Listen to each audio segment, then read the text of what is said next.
இது தொடர்பாக மருத்துவர் அளித்த பேட்டியை தற்போது பார்க்கலாம். அதாவது மெட்டானிமோ வைரஸ்ங்கிறது புதுசாக வந்த வைரஸ் கிடையாது. இது 2001 நெதர்லாண்டிலேயே இந்த வைரஸ் வந்து பரவுறதுங்கிறத கண்டுபிடிச்சி அதுக்கப்புறம் பல நாடுகளில் இதோடைய இம்பேக்ட் இருந்துட்டு இருக்கு. ஸோ இப்போ சைனாவில் இந்த மாதிரி பரவுறதை பற்றி என்ன நியூஸ் வந்திருக்கு அப்படின்னா, கொஞ்சம் வேகமாக பரவிட்டு இருக்கு. எஸ்பெஷலி இந்த டிசம்பர் மாதத்தில் நிறைய பேர் ஹாஸ்பிட்டல் அட்மிட் ஆகிறாங்க. எஸ்பெஷலி இந்த வயதானவர்கள், குழந்தைகளுடைய அட்மிஷன்ஸ் ரேட் அதிகமாக இருக்குது.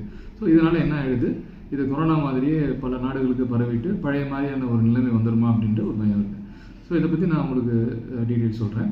ஸோ இது மற்ற வைரல் இன்ஃபெக்ஷன் மாதிரியே இதுவும் ஒரு சளி இருமல் ஏற்படுத்துகிற ஒரு வைரல் இன்ஃபெக்ஷன் தான். உதாரணத்துக்கு நம்ம ரெஸ்பிரேட்டரி சின்சிஷியல் வைரஸ், அப்புறம் அந்த ஏற்கனவே நம்ம சொல்கிற மாதிரி H1N1 இன்ஃப்ளூயன்ஸா அந்த மாதிரியான ஒரு வைரஸ் தான் இருக்கும். இது மனிதர்கள்ட்டேருந்து மனிதர்களுக்கு பரவுறது தான். இதோடைய வீரியம், அதாவது ஸ்ப்ரெட் எப்போ அதிகமாக இருக்கும்னா எஸ்பெஷலி இந்த வின்டர் கிளைமேட்டில், ஸ்ப்ரிங் சீசனில் அதிகமாக இருக்கும். ஸோ இது வந்து ஒருத்தவங்க அஃபெக்ட் ஆனவங்களுடைய ட்ராப்லெட் மூலமாக, அதாவது சளி மூலமாக, தும்மல், இருமல் அது மூலமாக ப்ளஸ் ஃபோமைட் டிரான்ஸ்மிஷன் மூலமாக ஒருத்தவங்கள்ட்டேருந்து ஒருத்தவங்க ஸ்ப்ரெட் ஆகும். ஸோ சிம்டம்ஸ்ன்னு எடுத்துக்கிட்டிங்க அப்படின்னா இதுக்கு வந்து தனித்துவமான சிம்டம்ஸ் எதுவும் கிடையாது. சளி, இருமல், காய்ச்சல் இந்த மாதிரியான இதுதான். இந்த வைரஸ் வந்து உடம்புக்குள்ளே வந்து 3லேருந்து 6 நாட்களில் இதோடைய சிம்டம்ஸ் வெளியே தெரிய ஆரம்பிக்கும்.